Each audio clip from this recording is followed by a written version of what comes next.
Antonio Atolini, ex candidato a diputado federal. Gracias por estar con nosotros. Hola, ¿qué tal? ¿Cómo están? Un saludo, me agarran aquí en el carro, pero pues la pandemia así es y de todas maneras aún con la tecnología podemos estar conectados. Un saludo desde Torreón. Eso, carajo. Oye, ¿cómo lees estas cifras que se publican? Evidentemente con un efecto de la pandemia, pero en el combate a la pobreza, ¿cómo evalúas el trabajo del gobierno federal?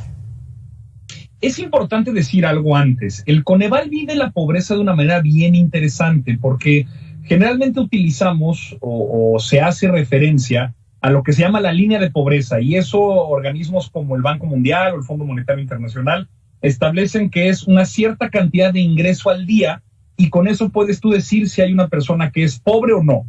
Una generalidad que pues permite poder evaluar a nivel mundial la situación de pobreza de el mundo entero, las personas en todo el mundo.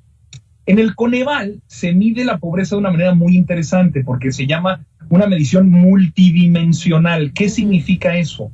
Que la condición de pobreza no solamente requiere una evaluación del ingreso que tienes de manera individual y también en los hogares, sino también el riesgo y las vulnerabilidades a las que estás expuesto más allá del ingreso. Te pongo un ejemplo. El hecho de que exista una persona que tenga un ingreso que le dé lo suficiente para poder vivir él o ella y su familia, pero es un ingreso al día, lo expone a enfermedades, riesgo de trabajo, o quizá un fenómeno meteorológico como aquí en Torreón está sucediendo, que de repente cae muchísima agua y se va todo al traste. Eso haría que esta persona, aún teniendo el ingreso, por no contar con cobertura de salud, por tener cobertura educativa o no tener una casa donde ir porque el patrimonio se perdió en la lluvia, lo pone en situación de pobreza. Entonces, los cambios que vemos, justo lo hago este antecedente para poder entender cómo la pandemia, que por supuesto es innegable, forma parte del elemento fundamental en esta evaluación, afecta la medición de la pobreza. Vemos también que, por ejemplo, la carestía en acceso a seguridad social, uno de los datos que mantuvo el Coneval en esta evaluación de 2018-2020, se mantiene, o por ejemplo el rezago educativo se mantiene, incluso creo que es marginalmente superior. Pues claro, situaciones como la pandemia, que si bien quizá algunas personas pudieron tener el ingreso suficiente para sobrevivir día con día, si alguno se enfermó o si no tenían equipo de cómputo o internet para poder asistir a las clases en línea, esta realidad afecta a estos mexicanos y a estas familias de esta manera. Voy a decir algo que probablemente sea controversial, pero entiendo que forma parte de la política social de este gobierno, que aunque es importante las transferencias directas que se están haciendo a las familias de las personas que tienen un derecho y con ello acceden a este programa, creo que es importante que la política social en México en los siguientes años retome la columna vertebral de lo que es una política fiscal progresista, que es pues generar los impuestos a las grandes empresas necesarias para poder cubrir grandes programas, no solamente sociales, pero también de infraestructura. Algo que es muy importante es que este gobierno, con los 3 años que se ha asentado y con los resultados que tenemos, porque además la evaluación internacional ha dado a México que si bien la situación de pobreza no se ha apaleado como quisiéramos y a la velocidad que tendría que hacerse, por no haberse endeudado y por el buen manejo y gestión de la pandemia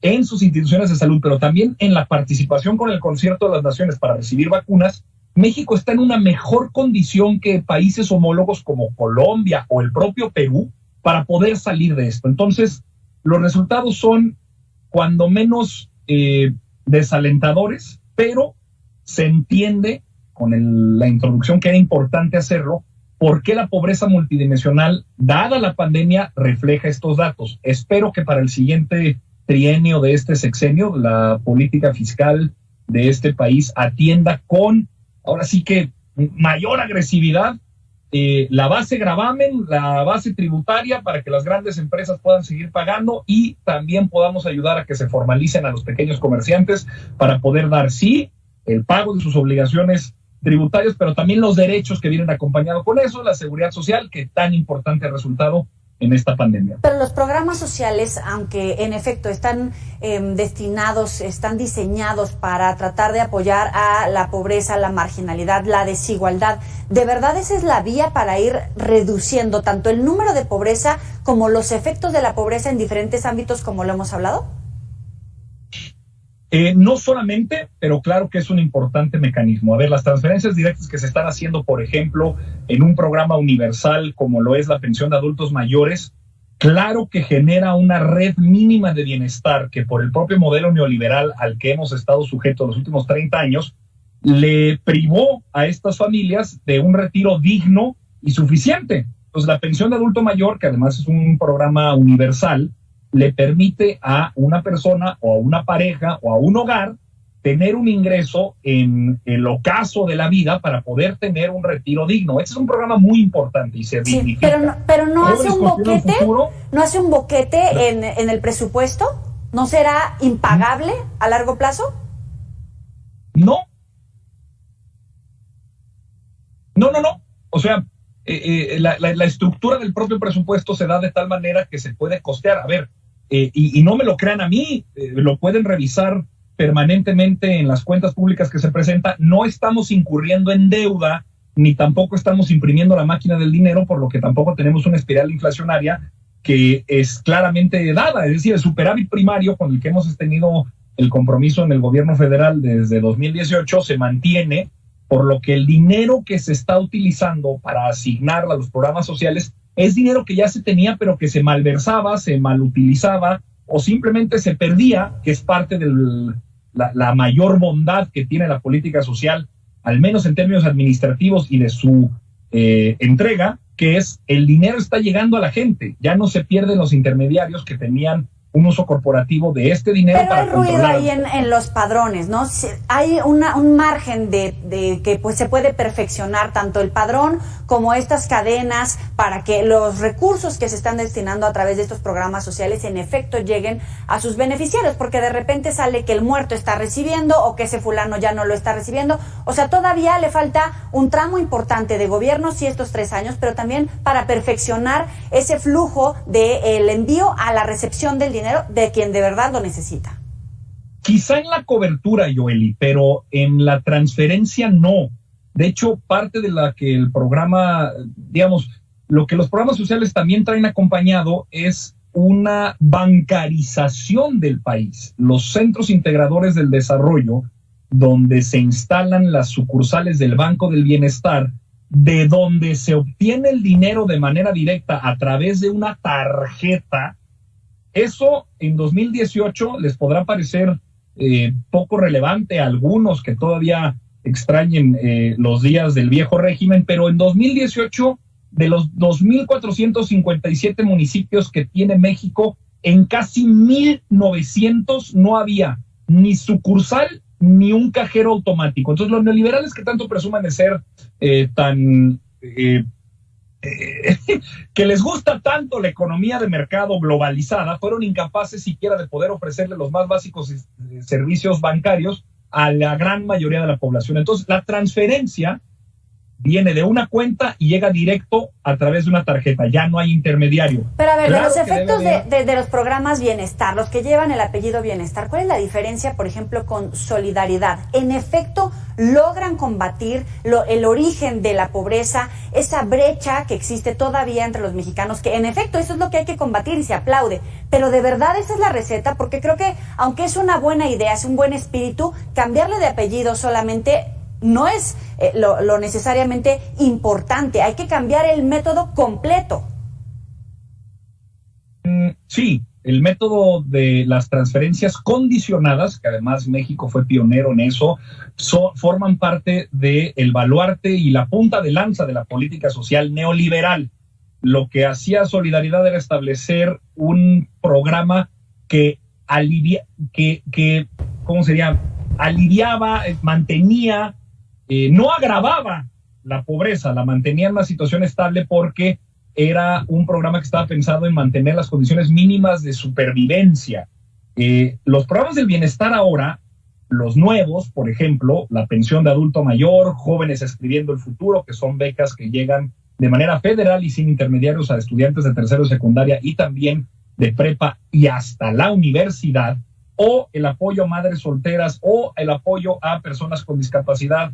Además, los programas del bienestar son más de 30. También está el crédito a la palabra, las tandas del bienestar. Todo esto, si bien en esencia sigue siendo un programa social que busca darle una red mínima de cobertura a las personas que lo necesitan por parte del gobierno, cambia en algunos la transferencia condicionada a transferencia universal, como por ejemplo la pensión de adultos mayores, pero sobre todo no hay intermediarios. En el gobierno de Enrique Peña Nieto, la política social prospera, antes oportunidades, antes solidaridad, costó 256,000 millones de pesos. Se logró investigar en el equipo de transición encargado del Censo del Bienestar y que después sería la coordinadora de estos programas, que 1 de cada 3 pesos de esa política social no llegó al remitente.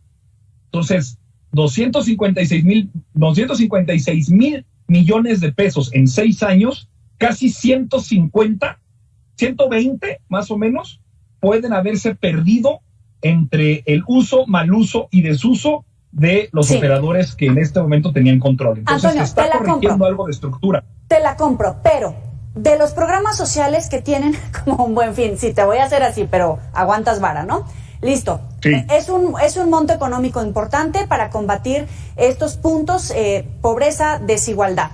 Pero ese dinero que le dan a una madre soltera, a un estudiante, las tandas para el bienestar, todos estos programas, en realidad se ocupa ese dinero para lo que está pensado ese programa, para invertir y ir creciendo empresa y tratar de que las familias sean autosustentables, para que de verdad los niños puedan acudir a la escuela y llegar hasta la universidad, y una vez que tengan trabajo ser autosustentables. Yo creo que les falta por afinar tanto a los de Morena como a los de antes. Bueno, de entrada, pues estamos hablando de programas federales, entonces no es un tema de Morena como partido político. Y 2, yo creo que sí. Ahora, concedamos que hay algún beneficiario que por la beca, la pensión o lo que tú quieras y mandes, un día va y decide, en vez de comprarse un lápiz, se compra una cerveza. Primero, no pasa nada.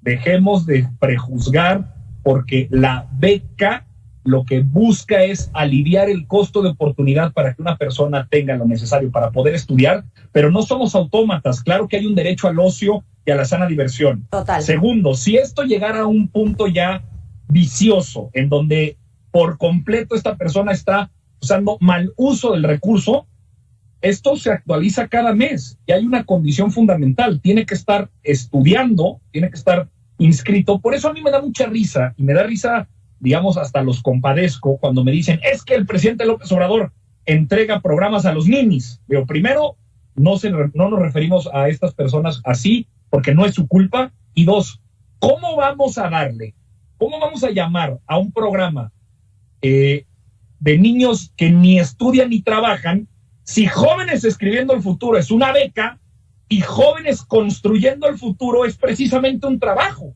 Si algo hacen las personas que acceden a estos programas es estudiar y trabajar. Entonces, es completamente, conceptualmente es contradictorio esa crítica. Buenísimo. Oye, pues, se quedan muchas ideas sobre la mesa. Yo creo que podemos organizar otro espacio en la agenda durante esta semana. Muchísimas gracias, Siempre. Antonio, por estos minutos para la auditoría de Mega Noticias. Muchísimas gracias, Joel, y un saludo a todo el auditorio de Mega Noticias TVC. Y si nos están viendo en Torreón, cuidado con las lluvias porque están muy cañonas. Ahora vas a dar el pronóstico del tiempo. Gracias. Buena tarde, chao. Bueno, vamos a hacer una